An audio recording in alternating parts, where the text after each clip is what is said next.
Kamis pagi, Presiden Joko Widodo membuka konferensi World Conference on Creative Economy atau WCCE 2022 di Nusa Dua, Bali yang mengusung misi pemulihan ekonomi global melalui sektor ekonomi kreatif. Konferensi yang diselenggarakan oleh Kementerian Pariwisata dan Ekonomi Kreatif, Badan Pariwisata dan Ekonomi Kreatif bersama Kementerian Luar Negeri akan membahas 4 subtema di sektor ekonomi kreatif itu sendiri. Keempat isu tersebut antara lain Creative Economy for Global Revival, Inclusivity and SDGs Agenda, IP and Rights of the Creative, and the Future of Creative Economy. World Conference on Creative Economy adalah forum pertemuan internasional antar berbagai pemangku kepentingan yang juga merupakan media untuk bertukar pikiran dan pengalaman, menyusun panduan kebijakan, serta mewujudkan kerjasama konkret dalam ekonomi kreatif.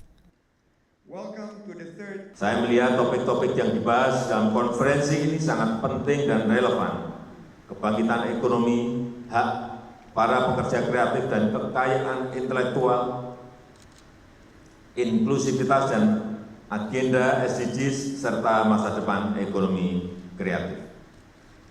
Saya berharap World Conference on Creative Economy WCCE ketiga ini menghasilkan Bali Creative Economy Roadmap for Global Recovery untuk mengakselerasi proses pemulihan ekonomi nasional dan global yang inklusif dan berkelanjutan. Bali Roadmap sendiri adalah dokumen yang disepakati sebagai peta jalan untuk kebangkitan ekonomi yang akan ditulang punggungi oleh ekonomi kreatif. Beberapa hal dalam Bali Roadmap yang akan diadopsi diantaranya bagaimana memainstreamkan ekonomi kreatif ke dalam ekonomi dunia, memformalkan badan usaha ekonomi kreatif yang awalnya informal, akses pembiayaan dan strategi pemasaran, serta perlindungan kekayaan intelektual.